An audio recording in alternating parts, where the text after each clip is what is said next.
ओम नमः शिवाय। ज्योतिष सागर में आप सबका स्वागत है। आज हम बात करने जा रहे हैं चंद्रमा की। चंद्रमा को ज्योतिष में एक सौम्य और शुभ ग्रह माना गया है।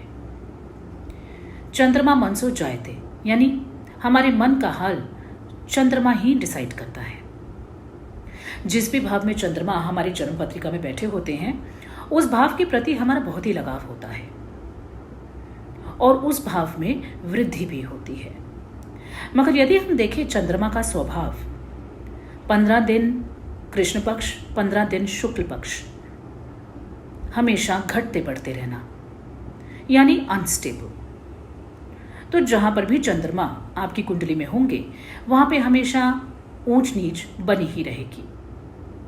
कभी तो आप उस भाव के प्रति बहुत ज्यादा लगाव महसूस करेंगे और कभी बिल्कुल ही आपको एक लो फीलिंग। जिस भी व्यक्ति का चंद्रमा कुंडली में अच्छी स्थिति में होता है, यानी कि उच्च का, मित्र राशि में या फिर शुभ ग्रहों के साथ युति करके यदि बैठे हैं चंद्रमा आपकी कुंडली में, तो आप एक बहुत ही सकारात्मक व्यक्तित्व वाले व्यक्ति होते हैं।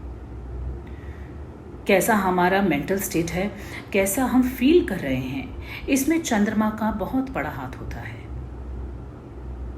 और जिनके पास कुंडली नहीं भी है, वो भी ये जान सकते हैं कि उनका चंद्रमा अच्छी स्थिति में है या नहीं। वो ऐसे कि जिन लोगों का भी चंद्रमा अच्छी स्थिति में होता है, वो बहुत ही पॉजिटिव सोच वाले होते हैं।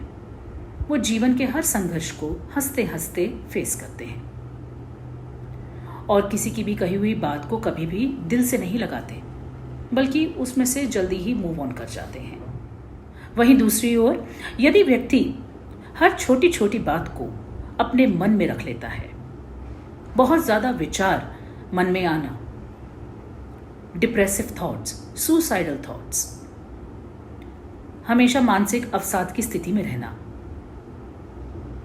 बहुत वर्षों पुरानी बात को लेकर भी परेशान होना, अपनी माता से एक अच्छे संबंध ना होना, ये सब दर्शाते हैं कि कहीं ना कहीं जन्म कुंडली में आपका चंद्र पीड़ित है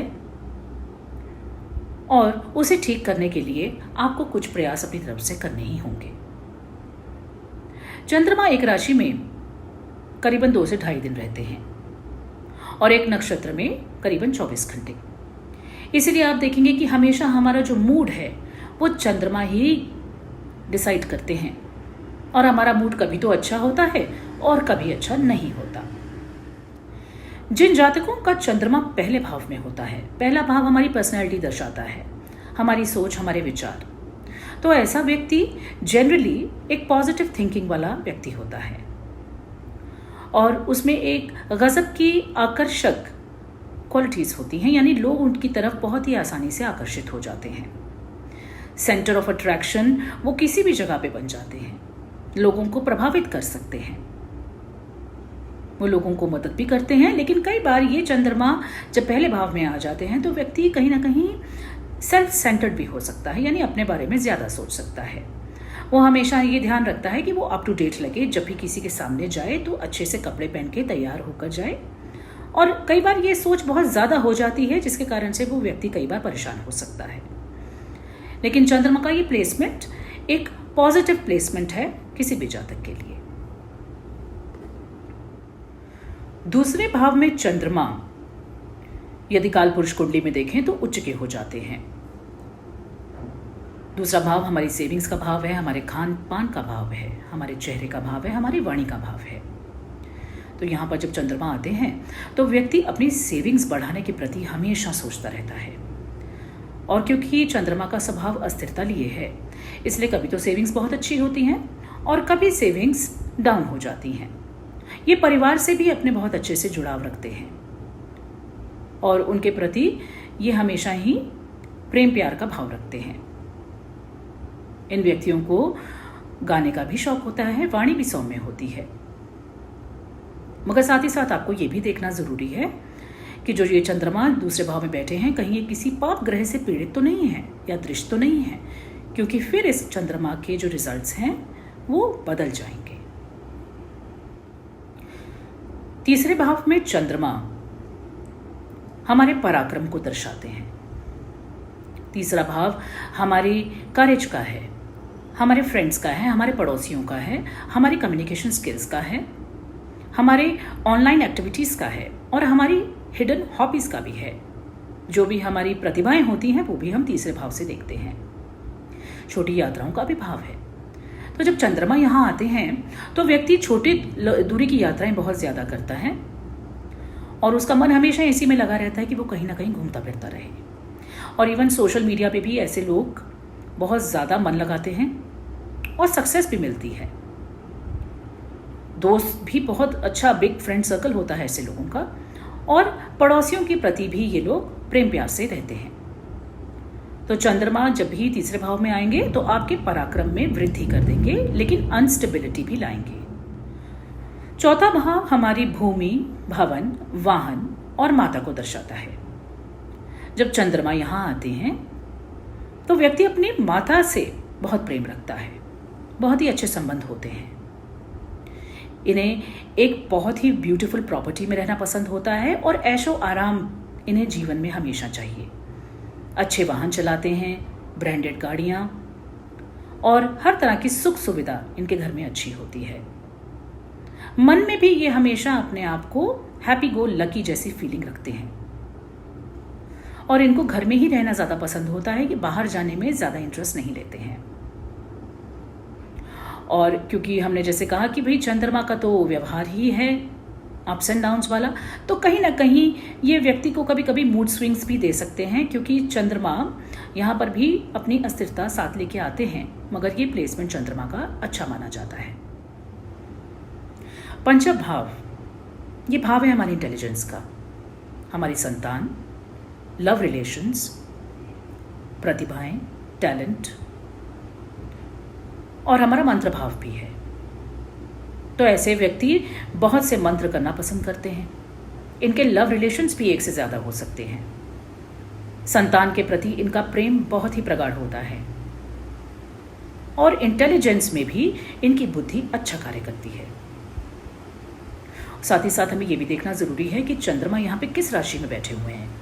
यदि तो चंद्रमा उच्च के होकर यानी वृषभ राशि में बैठे हैं तो बहुत ही अच्छा फल देंगे, लेकिन यहीं पंचम भाव में बैठ के यदि चंद्रमा नीच की राशि में आ जाते हैं तो कहीं ना कहीं दिक्कतें बनेंगी। साथ ही आपको ये भी देखना है कि कहीं ये चंद्रमा पंचम भाव में किसी पाप ग्रह से दृष्ट तो नहीं है या उसके साथ युति बना के तो नहीं बैठे, तब भी फलों में चेंज आएगा। छठा भाव हमारे रोग, ऋण, शत्रु, हमारे डेली रूटीन्स, इन सब को दर्शाता है। चंद्रमा छठे भाव में आके बहुत ज़्यादा कंफर्टेबल महसूस नहीं करते और कई बार इस भाव में आके व्यक्ति के जो क्रेडिट्स होते हैं, जो लोन्स होते हैं, वो बहुत ज़्यादा बढ़ जाते हैं। हो सकता है शत्रु भी बढ़ जाएं। यानी ये इतने ज़्यादा एक टैलेंटेड व्यक्ति होते हैं या बहुत ही इनमें कुछ खासियत होती है जिसकी वजह से लोग इनसे जेलसी करते हैं और पीठ पीछे इनके दुश्मन बन जाते हैं। तो चंद्रमा की ये प्लेसमेंट कोई बहुत अच्छी नहीं कही जा सकती। यहाँ पर व्यक्ति का मन भी थोड़ा परेशान रह सकता है, छोटी मोटी बीमारियाँ भी आती जाती रहेंगी और ऋण यानी क्रेडिट्स में बहुत ज़्यादा इंक्रीज हो जाता है। यहाँ पर चंद्रमा होने से ये सबसे बड़ा माइनस पॉइंट होता है। सप्तम भाव में जहाँ से हम अपने स्पाउस, हमारे बिजनेस पार्टनरशिप्स और उन सभी लोगों को देखते हैं जिनसे हम डेली लाइफ में डील करते हैं। यहाँ पर जब चंद्रमा आ जाते हैं तो चंद्रमा इस भाव के प्रति हमें बहुत ज़्यादा इंटरेस्टेड कर देते हैं, यानी कि हम अपने जो पार्टनर होता है, जो स्पाउस होता है, उसमें ही हमारा दिल लगा रहता है। लेकिन क्योंकि चंद्रमा अस्थिरता के भी कारक हैं यानी अप्स एंड डाउन्स, तो यहाँ पर भी चंद्रमा अप्स एंड डाउन्स दे सकते हैं। यानी कई बार आपको मन में कहीं ना कहीं डिससेटिस्फैक्शन लेवल भी दे सकते हैं towards your partner, towards your business partners. तो यहाँ पर चंद्रमा कहीं ना कहीं अस्थिरता दर्शाते हैं हमारे रिश्तों में, हमारे मैरिटल लाइफ में। अष्टम भाव, कुंडली में अष्टम भाव को बहुत अच्छा भाव नहीं माना जाता है और चंद्रमा क्योंकि एक सौम्य प्लैनेट है, एक सौम्य ग्रह हैं, तो अष्टम में चंद्रमा का होना एक बहुत अच्छा साइन नहीं होता है। यानी यहाँ पर व्यक्ति का दिल कहीं ना कहीं परेशान रह सकता है किसी न किसी बात को लेकर। लेकिन यदि ऐसा व्यक्ति किसी ऑकल्ट सब्जेक्ट्स को पढ़ता है, यानी ज्योतिष हो गया, टैरो हो गया, या किसी भी तरीके के ऑकल्ट सब्जेक्ट्स हों, उसमें वो व्यक्ति यदि अपने मन को लगा ले तो ये स्थिति कहीं ना कहीं अच्छी हो सकती है। लेकिन जनरली अष्टम भाव का चंद्रमा एक बहुत अच्छी प्लेसमेंट नहीं माना जाता है, क्योंकि यहाँ पर चंद्रमा परेशान महसूस करते हैं। अष्टम भाव में यदि कोई क्रूर ग्रह जैसे कि शनि हो गए, मंगल हो गए, बैठे हों तो भी अच्छा है, लेकिन चंद्रमा का यहाँ होना बहुत अच्छा नहीं माना जाता। इसमें सेहत में भी कहीं ना कहीं कमी आती है। नवम भाव में जब चंद्रमा आते हैं तो इस भाव में भी कहीं ना कहीं अनस्टेबिलिटी ले आते हैं। यानी आपकी हायर एजुकेशन, आपके पिता से आपके संबंध, आपकी धार्मिक सोच विचार, इन सब चीज़ों में कहीं ना कहीं अनस्टेबिलिटी या अस्थिरता आती है। यानी आपके पिता के साथ आपके जो रिलेशंस हैं उसमें भी अप्स एंड डाउन्स हो सकते हैं। आपकी धार्मिक भावनाएं टाइम टू टाइम चेंज हो सकती हैं। आपकी लॉन्ग डिस्टेंस ट्रैवल में ये वृद्धि करता है, यानी जो घर से दूर की यात्राएं होती हैं उसमें वृद्धि हो सकती है। और ख़ासतौर पे अपने पिता के साथ जो आपके रिश्ते हैं उसमें आपको बहुत वर्क करना पड़ता है। हायर एजुकेशन में हो सकता है आप एक सब्जेक्ट पकड़ें तो दूसरा छोड़ें, ऐसी पॉसिबिलिटीज़, अनस्टेबिलिटी है। तो यहाँ पे चंद्रमा पिता के साथ आपके रिश्तों, दशम भाव जो हमारे प्रोफेशन को दर्शाता है, यह हमारे पिता के कुटुंब भाव भी कहलाता है। यहाँ पे हमारा जो सोशल स्टेटस होता है वो भी हम दशम भाव से देखते हैं। जब चंद्रमा यहाँ पर आते हैं तो कहीं ना कहीं अनस्टेबिलिटी लाते हैं आपकी प्रोफेशनल लाइफ में। यानी आप एक से ज़्यादा जॉब्स चेंज कर सकते हैं, आपको जॉब में डिससेटिस्फैक्शन की फीलिंग कहीं ना कहीं हो सकती है। और पिता के परिवार से भी आपके रिश्तों में अप्स एंड डाउन्स बने रह सकते हैं, या फिर पिता के परिवार से आप बहुत ज़्यादा जुड़ाव महसूस करें लेकिन अनस्टेबिलिटी तो रहेगी। कालपुरुष कुंडली में दशम भाव शनि की मकर राशि लिए है। मकर राशि में चंद्रमा कंफर्टेबल महसूस नहीं करते हैं, तो कहीं ना कहीं आपके प्रोफेशन से जुड़े फैसलों में अनस्टेबिलिटी आती है जब चंद्रमा दशम भाव में आते हैं। एकादश भाव यानी 11th हाउस, कालपुरुष कुंडली में एकादश भाव कुंभ का है, यानी शनि की राशि है। 11वें भाव में मोस्टली ज़्यादातर जो ग्रह हैं वो अच्छा परफॉर्म करते हैं, यानी आपको शुभ फल देते हैं। जब चंद्रमा यहाँ आते हैं तो आपका फ्रेंड सर्कल बहुत बड़ा हो सकता है। आप अपने बड़े भाई बहनों से बहुत ज़्यादा अटैच्ड हो सकते हैं और आपकी इच्छाएं भी बहुत ज़्यादा होती हैं। यानी आप जीवन में सब कुछ प्राप्त करना चाहते हैं और उनके लिए प्रयासरत रहते हैं। लेकिन क्योंकि चंद्रमा अस्थिरता लिए है, इसलिए यहाँ पर आपकी डिज़ायर्स में भी अप्स एंड डाउन्स आप कहीं देखते हैं। अपने फ्रेंड सर्कल्स में भी आपके जो रिलेशंस हैं वहाँ पर भी अनस्टेबिलिटी आ सकती है। और क्योंकि ये भाव आपकी इच्छाओं का है तो इच्छाओं को बहुत ज़्यादा इंक्रीज कर देते हैं यहाँ पर। द्वादश भाव यानी 12th हाउस। 12th हाउस हमारे लॉसेस, हॉस्पिटलाइजेशन, फॉरेन ट्रैवल्स, हमारे सबकॉन्शियस माइंड का भाव है, इन्वेस्टमेंट्स का भी भाव है। इस भाव में जब भी चंद्रमा आते हैं तो आपके खर्चों में बहुत ज़्यादा बढ़ोतरी कर देते हैं। हो सकता है आप एक से ज़्यादा इन्वेस्टमेंट्स भी करें और उनमें अनस्टेबिलिटी भी हो। कई बार यहाँ पर व्यक्ति ठीक से सो नहीं पाता, उसे अजीब अजीब से सपने भी आते हैं क्योंकि सबकॉन्शियस माइंड एक्टिवेट हो जाता है। और हॉस्पिटलाइजेशन की भी ज़्यादा पॉसिबिलिटीज़ बन जाती हैं। तो चंद्रमा यहाँ पर आपको मिक्स्ड रिजल्ट्स देते हैं, लेकिन जनरली आपको एक लोनली फीलिंग आती है जब भी चंद्रमा 12वें में आते हैं। चंद्रमा हर भाव में बैठकर अलग अलग फल देते हैं और ये भी ज़्यादा डिपेंड करता है कि वो किस राशि में है, किसके साथ दृष्ट हैं, किसके साथ युति बना के बैठे हैं। और साथ ही साथ आपको अपना नवांश चार्ट यानी D9 चार्ट भी देखना ज़रूरी है, क्योंकि यदि फॉर एग्जाम्पल आपके लग्न चार्ट में चंद्र उच्च के होके बैठे हैं वृषभ राशि में और नवांश में जाके कहीं वो वृश्चिक राशि के हो गए या मकर राशि के हो गए, तो आपको चंद्रमा के अच्छे रिजल्ट्स नहीं मिलेंगे। इसलिए एक्चुअल स्ट्रेंथ जानने के लिए आपको अपना नवांश एक बार ज़रूर चेक करना चाहिए, यानी अपना D9 चार्ट। उसी से आपको प्लैनेट्स की स्ट्रेंथ का पता चलता है। अब हम बात करते हैं कि हम कैसे चंद्रमा को अपने लिए अनुकूल बना सकते हैं। यदि चंद्रमा आपकी कुंडली में नीच राशि के बैठे हैं या फिर शत्रु राशि के हैं, तो ऐसी सिचुएशन में आपको चंद्रमा की जुड़ी चीज़ों को दान करना ज़्यादा उपयोगी रहेगा।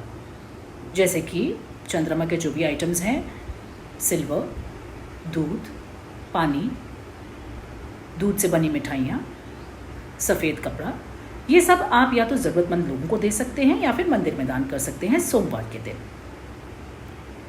या फिर चंद्रमा के मंत्रों से भी चंद्रमा को अनुकूल बनाया जा सकता है। ऐसे बहुत से मंत्र और सिंपल मंत्र हैं जिनकी सहायता से आप चंद्रमा को अनुकूल कर सकते हैं। और चंद्रमा के लिए सबसे बेस्ट है मेडिटेशन, यानी कि ध्यान।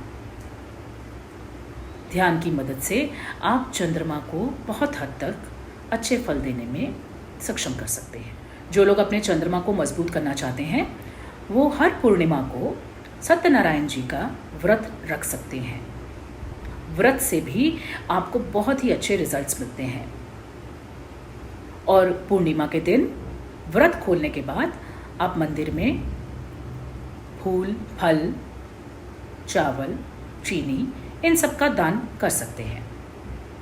और ये रेगुलरली कीजिए, खासतौर पे उन लोगों के लिए जिनकी कुंडली में चंद्रमा पीड़ित हैं या फिर उनकी दशा अंतरदशा चल रही है चंद्रमा की, जो कि उन्हें अच्छे रिजल्ट्स नहीं दे रही। उनके लिए सत्यनारायण जी का व्रत यानी सत्यनारायण व्रत कथा आपको पूर्णिमा के दिन पढ़नी है। ये एक बहुत ही सिंपल उपाय है जिसकी मदद से आपके चंद्रमा आपको अच्छे रिजल्ट्स डेफिनेटली देंगे और आपको जल्दी ही राहत मिलेगी। ऐसे बहुत से लोग होते हैं जो कि व्रत रखने में सक्षम नहीं होते, यानी हो सकता है उन्हें कोई फिजिकल इशू हो जिसकी वजह से वो व्रत ना रख पाएँ या फिर वो संयम ना रख पाएँ। अब ऐसी सिचुएशन में जिन भी लोगों को चंद्रमा के बुरे इफ़ेक्ट्स आ रहे हैं या फिर माइंड में बहुत ज़्यादा खलबली मची है, ऐसे लोगों के लिए ध्यान या मेडिटेशन ही सबसे बेस्ट उपाय है चंद्रमा को कंट्रोल करने का या फिर चंद्रमा से अच्छे रिजल्ट्स लेने का। जब तक आप अपने मन को काबू में नहीं करेंगे तब तक आपको जीवन की हर छोटी से छोटी प्रॉब्लम भी बहुत बड़ी नजर आएगी। चाहे आप सिंपल ओम नमः शिवाय का जाप ही कर लें, रोज 10 से 15 मिनट से शुरू कीजिए, उसके बाद अपने ध्यान को बढ़ा सकते हैं। यदि आप किसी गुरु को फॉलो करते हैं तो उनके नाम का ध्यान आप करें, क्योंकि ध्यान एक शॉर्ट उपाय है अपने मन को काबू में लाने का और उसी से ही चंद्रमा हमें अच्छे रिजल्ट्स देने लगते हैं। सो फ्रेंड्स, ये था हमारा वीडियो चंद्रमा के बारे में। मुझे उम्मीद है आपको ये वीडियो हेल्पफुल रहेगा। ज़्यादा से ज़्यादा शेयर कीजिए इस वीडियो को ताकि सभी लोग लाभान्वित हो सकें। मैं आऊँगी लेकर आपके लिए कोई और इंटरेस्टिंग टॉपिक नेक्स्ट टाइम। तब तक के लिए आपका बहुत बहुत धन्यवाद जुड़े रहने के लिए। शेयर करिए, सब्सक्राइब करिए मेरे चैनल को और मैं मिलती हूँ आपसे अगली बार। सर्व सिद्धिरस्तु। ओम नमः शिवाय।